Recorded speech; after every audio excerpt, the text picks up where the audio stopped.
నిర్మల్ జిల్లా బీఆర్ఎస్ ముధోల్ నియోజకవర్గ సమన్వయ సమితి సభ్యులు కిరణ్ కుమార్ తన మానవత్వాన్ని చాటుకున్నారు.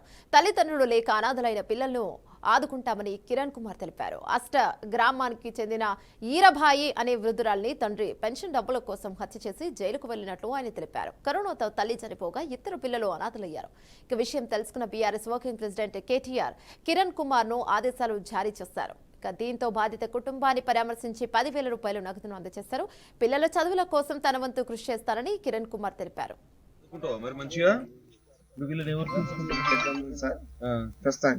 ఇప్పుడు ఎందుకంటే ఇక చనిపోయింది కదా, ఎట్లాంటి కొంచెం అందరు కలిసి చూడండి కొన్ని రోజులు, ఎందుకంటే అవి గంట దివసాలు అవన్నీ ఉంటాయి.